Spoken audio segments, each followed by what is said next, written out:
I reset my life more times than I can count, and almost every time I made it harder than it had to be.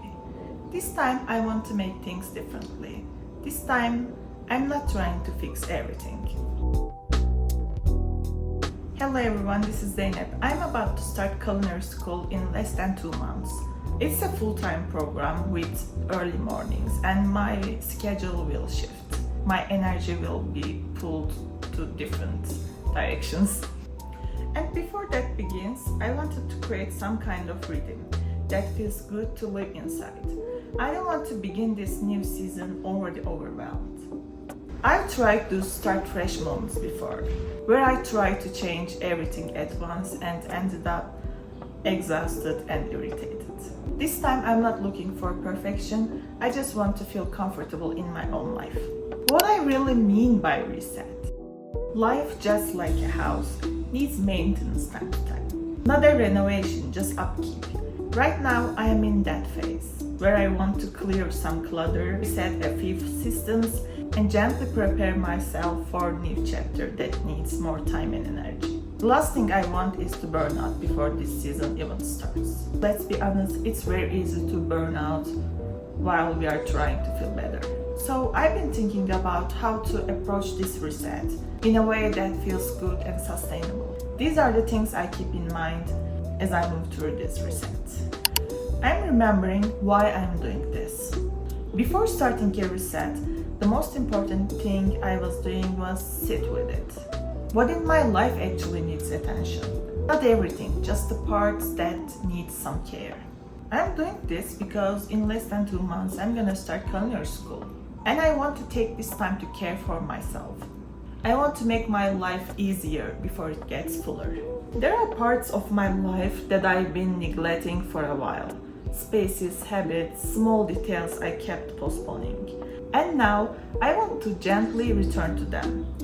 That's what I come back to when I get caught in a hustle mode. I'm not overdoing it. If it's not essential or if it doesn't serve me right now, it can wait. I'm not doing things just because they look good on paper. I'm also not rushing. This reset is spread across weeks. I don't need to do them all in one Sunday. I'm planning but not attaching to the plan. I actually enjoy planning, but sometimes it stops being a tool and starts feeling like something I need to live up for it. Structure helps me feel safe, but if it no longer supports me, I'm learning to let go of it without treating it like failure. This isn't a performance. If life happens or if something doesn't feel right for me, I give myself a permission to change. I'm scheduling rest and play, not as a reward after finishing things, but as a part of plan. A walk, a TV show, some music, lying on the couch doing absolutely nothing. These are valid parts of my routine, not breaks from it. I really wish no one feels guilty about resting. But let's be honest, it happens. It's easier to respect rest when it's part of the plan. When it shows up like any other task, with its own time and place, so that's what I'm trying to do. Schedule it so I don't treat it like a luxury, but like something I need. I'm slowly building systems that support me. Nothing complicated, just things to make my everyday life smoother. And I'm trying to make them not for perfect me, but real me, for bad days too. I will share more about this in another video. Systems help me not to have to think about everything all the time. They hold the structure so I don't have to carry it all in my head. Even something super basic like having a reminder for 10-minute tidy up is a system. Or knowing that I'm gonna do my physical therapy every morning. If I have a system, when life gets busy, I'm not gonna drop everything. I'm asking for help, even for small things. I don't want to do or I don't have to do everything all by myself. That said, I know asking for help can be hard for some people. It's vulnerable. But I realize that asking for help not only helps to me, it also gives a permission to other people to ask for help from me too. It's a kind of silent courage. Asking for help doesn't make you weak, it makes you someone who's aware of their needs and willing to care for them. And that to me is strength. I'm listening to my body and my mind. Burnout doesn't usually show up with silence, it sneaks in.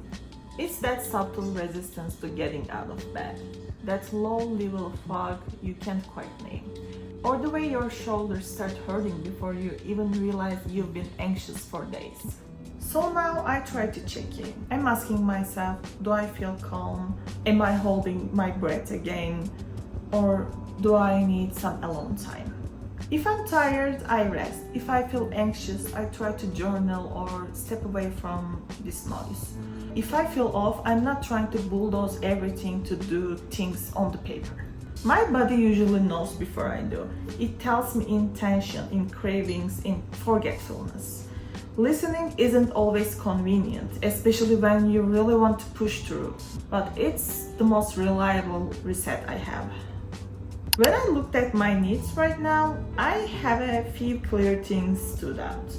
Decluttering and organizing my space, stocking my freezer with meals, getting back into physical therapy routine, and building a flexible daily routine, one that helps me through this in between phase now and can gently stretch into the new season I'm about to enter. These are the areas that need my attention now. This might be totally different for you. I'm not following a universal guide. I'm just asking myself, what do I need in this season of my life? And what will actually support me? These rhythms I'm trying out, they're not permanent, they're tools, and if they stop working, I will swap them out. I used to think resets had to be dramatic, like changing your life, becoming your best self.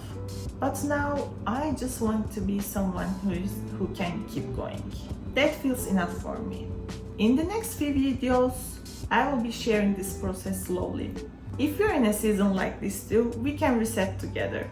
Not all at once and without burning out this time. See you at the next time.